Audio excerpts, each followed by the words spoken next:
नमस्कार स्टूडेंट्स, मैं doctor Sudesh Chaudhary physical chemistry YouTube channel में आप सभी का स्वागत करते हैं। हम लोग बीएससी थर्ड ईयर की फिजिकल केमिस्ट्री पढ़ा रहे थे। इस फिजिकल केमिस्ट्री में हम यूनिट 5th स्टडी कर रहे थे। यूनिट 5th जो थी वो आपकी सॉल्यूशन, डाइल्यूट सॉल्यूशंस और कॉलिगेटिव प्रॉपर्टीज थी। इसमें मैंने आप लोगों को सॉल्यूशंस, डाइल्यूट सॉल्यूशंस पढ़ लिए। अब हम पढ़ रहे थे कोलिगेटिव प्रॉपर्टीज। इस कोलिगेटिव प्रॉपर्टीज में मैंने आप लोगों को lowering of vapour pressure complete करा दिया। आज हम दूसरी कोलिगेटिव प्रॉपर्टीज स्टडी करेंगे, elevations of boiling point.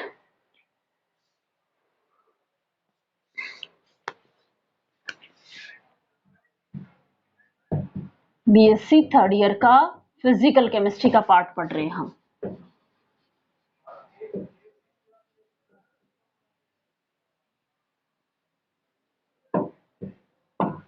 Unit 5th solution वाले, इसमें हम टॉपिक पढ़ेंगे आज elevations of boiling point for solution. Solution के बॉइलिंग पॉइंट में चेंजेस, इंक्रीमेंट क्यों आता है वो स्टडी करेंगे। किसे कहते हैं, ये सब इसके अंदर आता है, क्यों आता है और किसे कहा जाता है। सबसे पहले अब हम डेफिनेशन पढ़ेंगे कि बॉइलिंग पॉइंट किसे कहा जाता है, तभी तो हमें समझ में आएगा कि ये क्या है।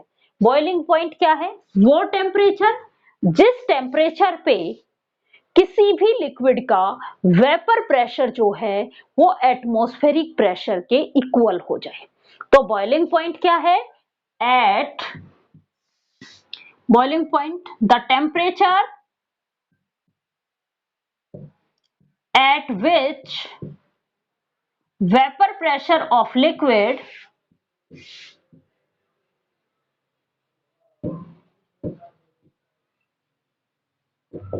is equal to atmospheric pressure।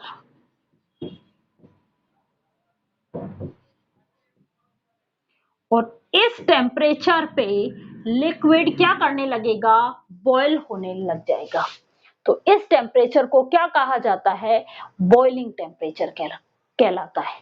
Boiling temperature जो है वो हर एक लिक्विड की कैरेक्टरिस्टिक प्रॉपर्टी होती है।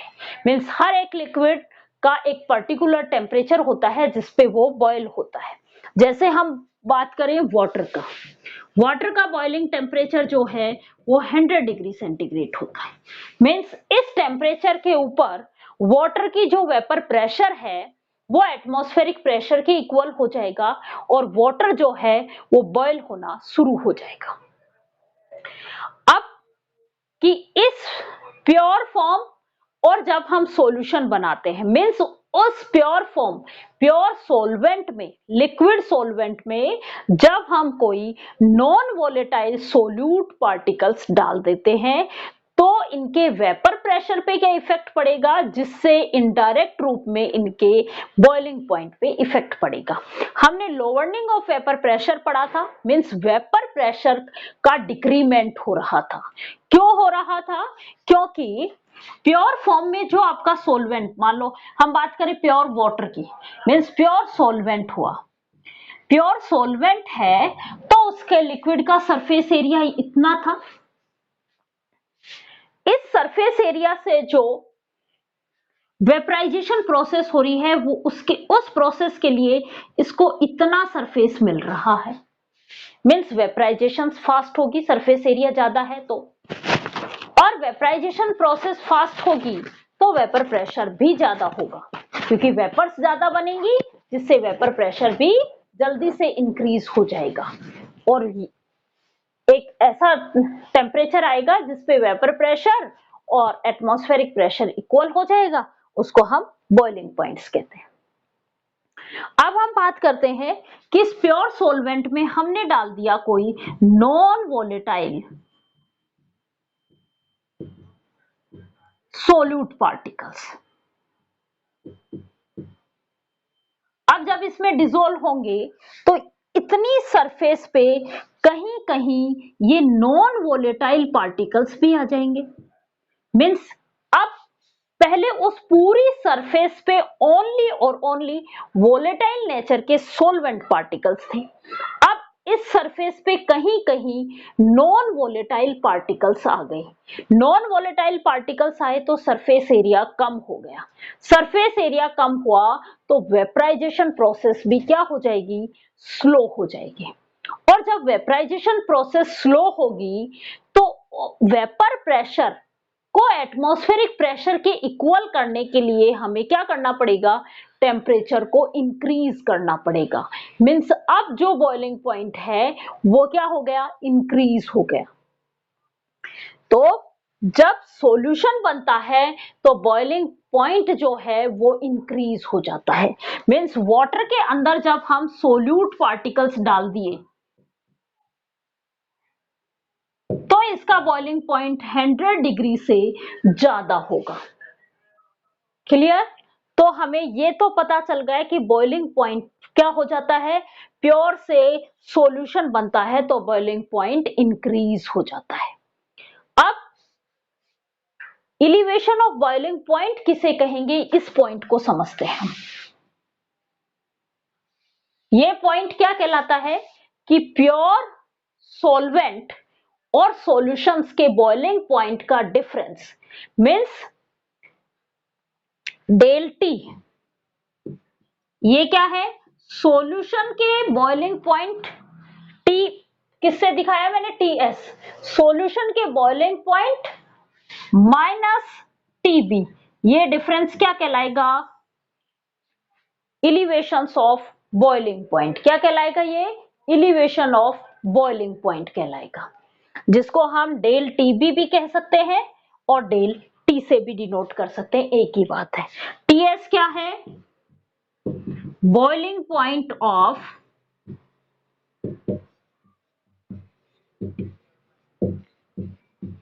Solution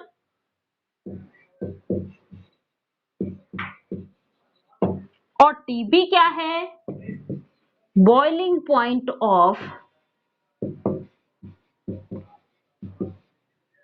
pure solvent. अब हमें ये डेफिनेशन भी आ गई, एलिवेशन ऑफ बॉइलिंग पॉइंट किसे कहते हैं। अब हम इसकी वैल्यू कैलकुलेट करेंगे।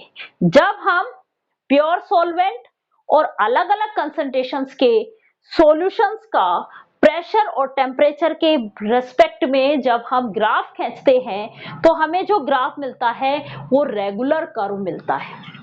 कैसा मिलता है, एक रेगुलर कर्व की फॉर्म में मिलता है। क्या कहा मैंने, जब आप ग्राफ प्लॉट करोगे किस किस के बीच में, graph plot between temperature versus temperature and pressure, किसका, चाहे ये बात करें हम सॉल्यूशन की बात करें जिसमें अलग अलग कंसंट्रेशंस के हो सकते हैं, या किसी सॉल्वेंट की बात करें, प्योर सॉल्वेंट की, दोनों ही ग्राफ हमें कैसे मिलेंगे, रेगुलर कर्व मिलेगा। एक जो ये इंक्रीमेंट आएगा ये स्मूथनेस इंक्रीमेंट आएगा, रेगुलर एक कर्व की फॉर्म में मिलेगा, लीनियरिटी से इंक्रीमेंट नहीं आएंगे, एक कर्व की फॉर्म में इंक्रीमेंट आएंगे। क्लियर? इन्होंने क्या किया, दो अलग अलग कंसंट्रेशंस के सॉल्यूशन लिए और प्योर सॉल्वेंट लिया, इन तीनों का प्रेशर और टेम्परेचर के बीच में ग्राफ प्लॉट किया गया और वहां से एक रिलेशन निकाला गया कि क्या होता है, कितने टेम्परेचर में चेंजेस आए और कितने प्रेशर में चेंजेस आए, उनसे इन्होंने एक रिलेशन कैलकुलेट किया। देखो एक ग्राफ प्लॉट किया गया, ये प्रेशर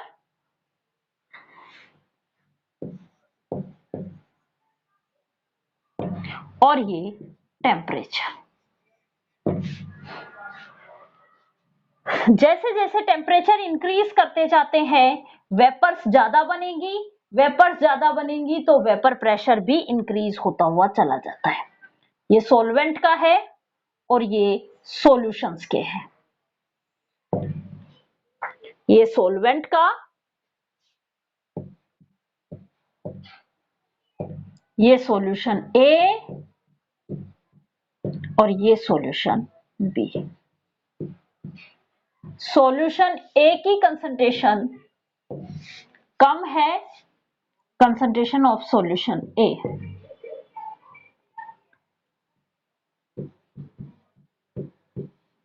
कम है कंसंट्रेशन ऑफ सॉल्यूशन बी से।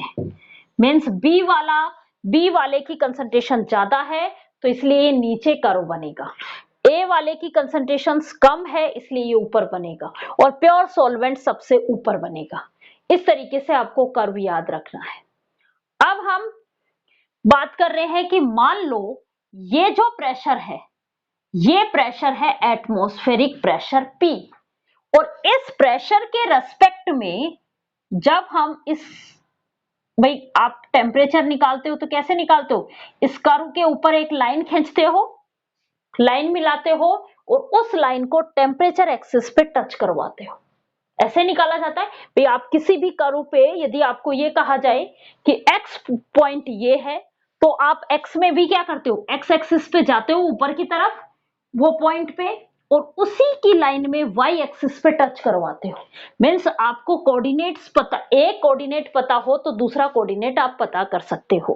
तो यहां पे भी मैंने ये कहा कि P कौन सा है, एटमॉस्फेरिक प्रेशर है। तो एटमॉस्फेरिक प्रेशर के रेस्पेक्ट में जो टेम्परेचर होगा वो उनका क्या कहलाएगा, बॉइलिंग टेम्परेचर कहलाएगा। इसका बॉइलिंग टेम्परेचर TB है, इसका बॉइलिंग टेम्परेचर T1 है, और इसके रेस्पेक्ट में बॉइलिंग टेम्परेचर T2 है। TB boiling temperature of pure solvent,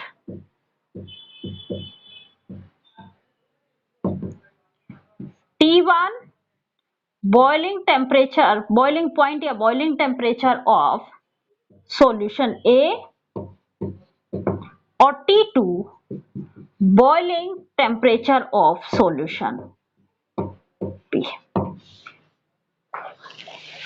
अब हम बात कर रहे हैं कि इस TB के रेस्पेक्ट में प्रेशर क्या होगा, TB के रेस्पेक्ट में प्रेशर क्या होगा। देखो इसका प्रेशर तो P है, अब ये जो टेम्परेचर TB के रेस्पेक्ट में इस कर्व को कहां टच कर रहा है, यहां पे, तो इसका प्रेशर क्या होगा, कौन से वाले का, 1 वाले का लिख रही हूं इसलिए P1, और इस वाले का क्या होगा इसके रेस्पेक्ट में, ये रहा P2। यहां तक क्लियर। अब इसमें हमें दो क्या दिखेंगी, ट्रायंगल बनेंगी। यहां पे हम ये इस कर्व को, ये जो कर्व है इसको हम क्या मान लेंगे, लीनियर कर्व मान लेंगे, तो हमें दो ट्रायंगल मिलेंगे। मैं अब यहां पे पॉइंट से डिनोट कर रही हूं, ये हमारा पॉइंट है A, यहां पे ये पॉइंट क्या है, A है, ये वाला पॉइंट हमारा B है, ये वाला पॉइंट हमारा C है, ये वाला D है, और ये वाला पॉइंट E है। मैंने ये पॉइंट से मेंशन कर दिया। अब मैं इसमें एक ट्रायंगल लेती हूं, अब मैं इसमें ट्रायंगल लेती हूं, ट्रायंगल की बात कर रहे हैं ABD, ट्रायंगल A B और D। मेरे पास इस वाले ट्रायंगल की बात कर रहे हैं, इसको भी मैंने एक स्ट्रेट लाइन मान दिया, A B D और B, ये वाले ट्रायंगल।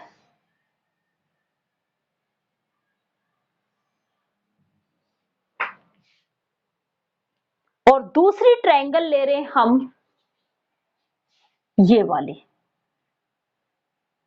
A E और सी, बड़ी ट्रायंगल ए सी और ई वाली, ये वाली ट्रायंगल, दो ट्रायंगल का कंपैरिजन कर रही हूं अब मैं। यहां पे हमने यहां पे दो ट्रायंगल लिए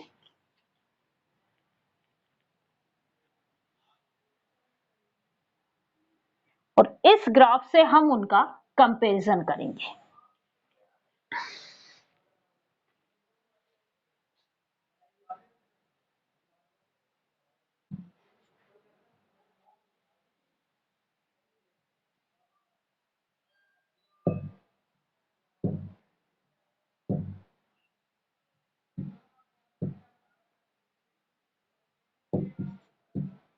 मैं यहां पे ट्रायंगल ए बी और D and triangle A C और ई का कंपैरिजन कर रही हूं। क्या आएगा? A E upon A D. Comparison कैसे होगा? ये points A E upon A D, A E upon A D किसके इक्वल होगा? A C upon A B, A C upon A B.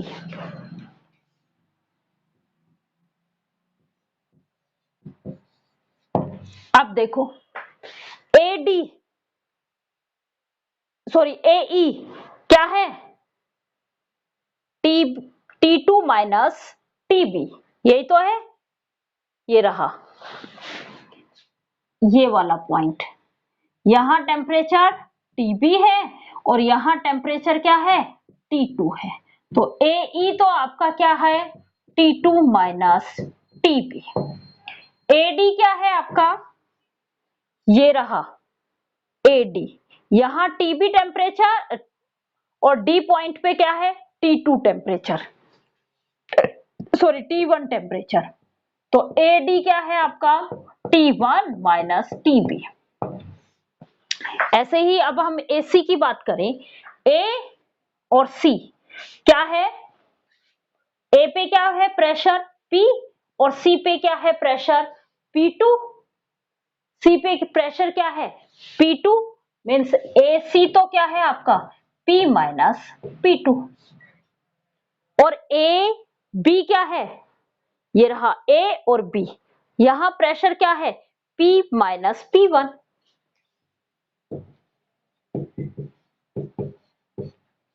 ये वैल्यूज उठा के मैं यहां पे रख दूं, ये वैल्यूज उठा के जब मैं यहां पे रखूंगी तो क्या बनेगा? AE की वैल्यू क्या क्या है? T2 माइनस TB और AD की वैल्यू क्या है? T1 minus TB। किसके इक्वल आ गया? AC की वैल्यू क्या है? P माइनस P2 और AB की वैल्यू क्या है? P minus P1। अब देखो ये टेम्परेचर डिफरेंस है, इलिवेशन ऑफ बॉइलिंग पॉइंट कहलाता है ये, कि प्योर सॉल्वेंट के कंपैरिजन में सॉल्यूशन का बॉइलिंग पॉइंट क्या हो जाता है? इंक्रीज। और कितना इंक्रीज होता है, जो इंक्रीमेंट है वो क्या कहलाता है? Elevation of boiling point. ये क्या कहलाएगा? Elevation of boiling point. इसको मैं डेल T2 से डिनोट करूं और इसको मैं, ये भी इलिवेशन ऑफ बॉइलिंग पॉइंट कहलाएगा। कौन से सॉल्यूशन का? सॉल्यूशन 1 का। और ये कौन से सॉल्यूशन का है? सॉल्यूशन 2 का। तो इसको मैं डेल T1 से डिनोट करूं। ये क्या है आपका? Lowering of vapour pressure, lowering of vapour pressure. और लोअरनिंग ऑफ वेपर प्रेशर इसको मैं डेल P2 से डिनोट करूं और इसको मैं डेल P1 से डिनोट करूं। तो मेरे पास क्या इक्वेशन आई? कुछ इस तरीके की इक्वेशन आ गई क्या? Del T2 upon del T1 ये इक्वल टू है del P2 upon del P1। इस रिलेशन से मैं ये कह सकती हूं क्या कि elevation of boiling point directly proportional होता है lowering of vapour pressure. Elevation of boiling point directly proportional होता है लोअरिंग ऑफ वेपर प्रेशर। जितना वेपर प्रेशर में कमी आई है उतना ही बॉइलिंग पॉइंट में इंक्रीमेंट हुआ है। यही काम हुआ है कि भाई डेल T2 टेम्परेचर में difference, del P2 vapour pressure में डिफरेंस, यही था। तो इन दोनों इस इक्वेशन से हम ये कह सकते हैं एलिवेशन ऑफ बॉइलिंग पॉइंट जो है वो डायरेक्टली प्रोपोर्शनल होता है लोअरिंग ऑफ वेपर प्रेशर के। ये हमने एक रिलेशन निकाल लिया। अब हम लोअरिंग ऑफ वेपर प्रेशर का हमने राउल्ट्स लॉ से एक वैल्यू कैलकुलेट की थी। राउल्ट्स लॉ से हमने क्या कैलकुलेट की थी? Lowering of vapour pressure.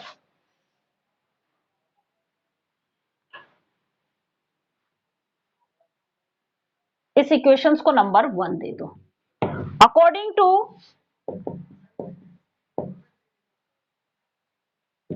Raoult's law, relative lowering of vapour pressure, vapour pressure में कितना डिक्रीमेंट आया है वो कैसे निकाला था आपने? डिक्रीमेंट कैसे निकाला था? प्योर माइनस सॉल्यूशन का, किसके रेस्पेक्ट में? प्योर के रेस्पेक्ट में, अपॉन पी। ये क्या कहलाएगा? Relative lowering of vapour pressure. और इस relative lowering of vapour pressure की वैल्यू जो आई थी वो किसके इक्वल आई थी? Number of moles of solute upon total number of moles of solution. यही आया था।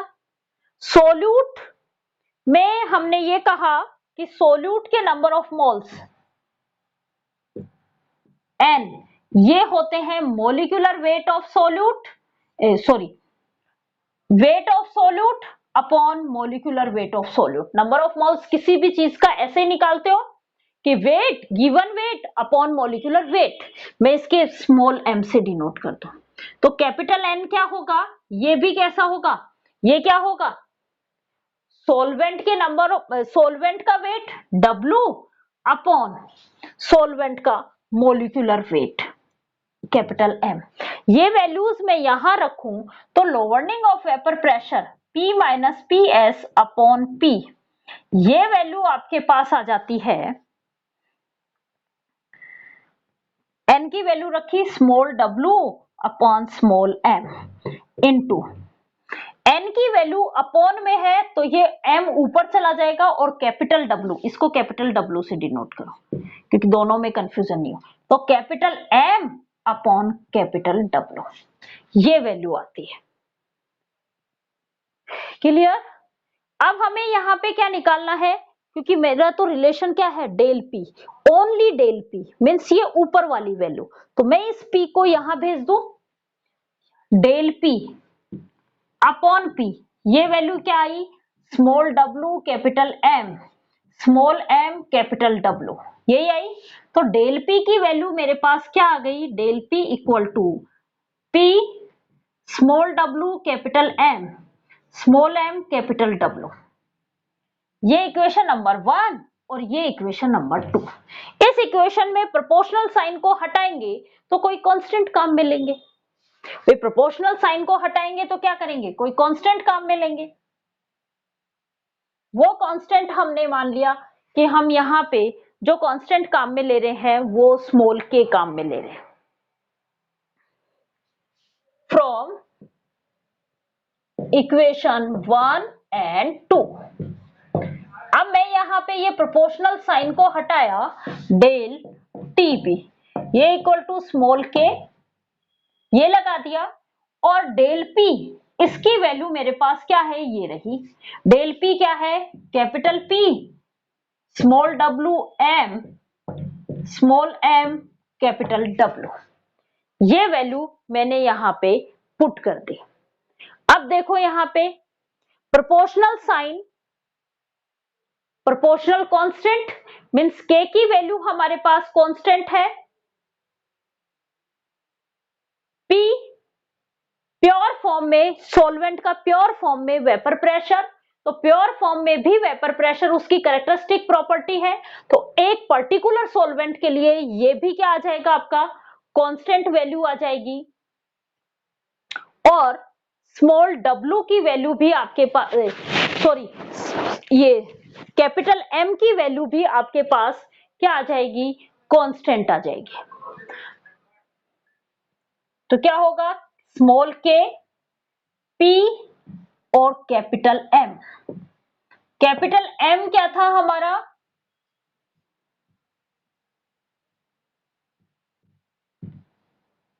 सॉल्वेंट का वेपर, सॉल्वेंट का मॉलिक्यूलर वेट।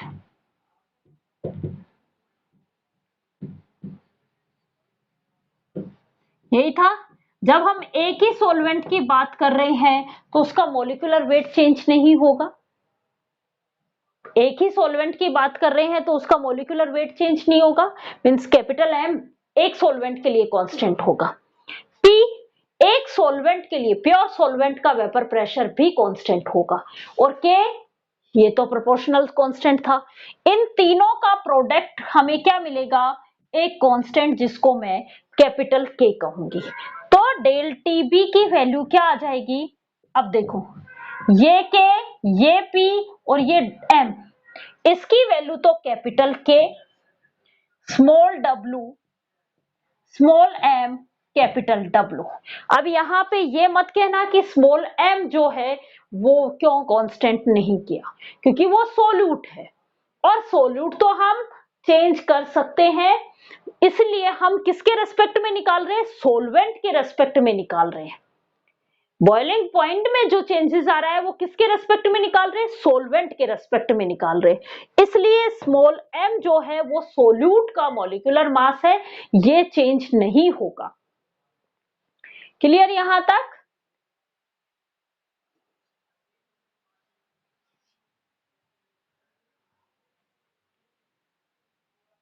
तो अब हमारे पास डेल TB की वैल्यू आ गई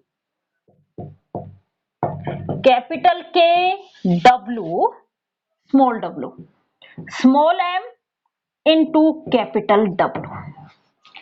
ये जो K है, ये K जो है ये कांस्टेंट कहलाएगा, इलिवेशन कांस्टेंट। इसको हम बॉइलिंग कांस्टेंट भी कहेंगे। क्या कहेंगे इस K को, इलिवेशन कांस्टेंट या बॉइलिंग कांस्टेंट। ये जो कांस्टेंट की वैल्यू है K, ये केवल डिपेंड ऑन सोलवेंट नेचर। किस पे डिपेंड कर रही है, ये सोलवेंट नेचर पे डिपेंड कर रही है। ये इंडिपेंडेंट होगी सोल्यूट से, इसको सोल्यूट का कोई भी इफेक्ट नहीं पड़ रहा है। देखो इस K वैल्यू पे हमने कहीं पे भी सोल्यूट को यूज नहीं किया है, तो K वैल्यू पे नॉन वोलेटाइल सोल्यूट का कोई भी इफेक्ट नहीं पड़ता है। मींस ये K की वैल्यू जो है वो किसकी कैरेक्टरिस्टिक प्रॉपर्टी बन गई, सोलवेंट की कैरेक्टरिस्टिक प्रॉपर्टी बन गई। और ये K क्या कहलाएगा, इलिवेशन कांस्टेंट, या ये K कहलाएगा बॉइलिंग कांस्टेंट। अब इस K की वैल्यू क्या होगी, देखो ये क्या है, small w upon small m, ये है n, number of moles of solute. Solute के नंबर ऑफ मोल्स ही है भाई, उसका वेट अपॉन उसका मोलिकुलर वेट क्या कहलाएगा, नंबर ऑफ मोल्स। तो ये क्या है, नंबर ऑफ मोल्स किसके हैं, सोल्यूट के। और कैपिटल W ये क्या है, वेट ऑफ सॉल्वेंट, यही है। अब यदि मैं ये कहूं कि number of moles of solute, क्या करूं, 1 मोल ले लो, n की वैल्यू क्या कर दें हम, 1 मोल ले लें, 1 मोल। और W वेट ऑफ सॉल्वेंट, ये क्या ले लें, 1 ग्राम ले लें। उस कंडीशन में जो बॉइलिंग पॉइंट के टेम्परेचर में डिफरेंस आया, means elevation of boiling point, वही क्या कहलाएगा, इलिवेशन कांस्टेंट या बॉइलिंग कांस्टेंट के। भाई इसकी वैल्यू आपकी 1 हो गई, 1 मोल ले लिया, और ये कैपिटल W ये भी क्या हो गया 1, तो ये तो पूरा क्वांटिटी 1 में कन्वर्ट हो गई। तो उस टाइम डेल टीबी किसके इक्वल हो जाएगी, के इक्वल हो जाएगी। अब ये केवल थ्योरेटिकली तो पॉसिबल है कि 1 मोल सोल्यूट को 1 ग्राम सॉल्वेंट में डिसोल्व किया जाए, लेकिन ये प्रैक्टिकली एक्सपेरिमेंटली पॉसिबल नहीं होता है। इसीलिए हम इस वैल्यू को मोलिलिटी की फॉर्म में कन्वर्ट किया। किसकी फॉर्म में कन्वर्ट किया, मोलिलिटी की फॉर्म में कन्वर्ट किया। मींस ये जो वैल्यू है 1 मोल को हम 1000 ग्राम सोलवेंट में डिसोल्व करेंगे, तो उसके बॉइलिंग पॉइंट में जो डिफरेंस आएगा वो क्या कहलाएगा, मोलिलिटी इलिवेशन कांस्टेंट। क्या कहलाएगा वो, क्योंकि आगे क्या लगा दिया, मोलिलिटी। भाई कंसंट्रेशंस को किस फॉर्म में ले लिया हमने, मोलिलिटी की फॉर्म में ले लिया। इसीलिए ये जो बॉइलिंग पॉइंट, ये इलिवेशन ऑफ बॉइलिंग पॉइंट का जो डिफरेंस आएगा, अब वो किसके इक्वल हो जाएगा, मोलिलिटी इलिवेशन कांस्टेंट के इक्वल हो जाएगा। और इसको हम किसकी फॉर्म में डिनोट करेंगे, केबी की फॉर्म में डिनोट करेंगे। तो केबी की वैल्यू हमारे पास क्या आ जाएगी, डेल टीबी किसके इक्वल हुआ, के। अब देखो ये तो हमने क्या ले लिया, 1 mole small w upon small m, ये तो हमने क्या लिया 1 मोल। लेकिन मैंने क्या कहा, सोलवेंट का कितना, सोलवेंट का वेट कितना लेंगे हम, 1000 ग्राम। तो कैपिटल W ये क्या आ गया, 1000 ग्राम। अब ये वैल्यू हम यहां पुट करेंगे तो डेल टीबी ये वैल्यू इक्वल टू हो गई के, इसकी वैल्यू 1 लिख दी इनटू में 1 अपॉन कैपिटल W ये कितना है 1000, तो ये क्या आया के अपॉन 1000। अब 1000 भी कांस्टेंट वैल्यू है, तो ये पूरा एक कांस्टेंट हुआ, और इस कांस्टेंट को नया कांस्टेंट नाम दिया केबी। और यही केबी क्या कहलाता है, मोलल इलिवेशन कांस्टेंट, या इसको मोलल बॉइलिंग कांस्टेंट कहा जाता है। सेम वही बात कि आगे क्या लगा दिया, मोलल काम में लिया, ये क्या कहलाएगा, मोलल इलिवेशन कांस्टेंट। और कब कहलाएगा, जब 1 मोलरिटी हो जाए, मीन्स 1 मोल सोल्यूट को 1000 ग्राम सॉल्वेंट में जब डिसोल्व करके जो सॉल्यूशन बनता है, उस सॉल्यूशन के बॉइलिंग पॉइंट में जो इलिवेशन होता है वो उसका क्या कहलाता है, मोलल इलिवेशन कांस्टेंट कहलाता है, मोलल इलिवेशन कांस्टेंट कहलाता है। तो अब हमारे पास डेल टीबी की वैल्यू क्या आ गई, देखो ये वैल्यू डेल टीबी की वैल्यू, के की वैल्यू अब हमारे पास क्या आ गई, केबी इंटू 1000। तो मैं ये वैल्यू आपकी इस इक्वेशन में रख दूं, तो डेल टीबी की वैल्यू हमारे पास क्या आ गई, के की जगह क्या रखूंगी, केबी इंटू 1000 इंटू में वही small w upon small m into 1 upon capital W। ये फॉर्मूला बन जाता है हमारा किसका, इलिवेशन ऑफ बॉइलिंग पॉइंट का। अब हम नेक्स्ट क्लास में जो है वो स्टडी करेंगे relationship between latent heat of vaporisation and molar elevation constant. Thank you students.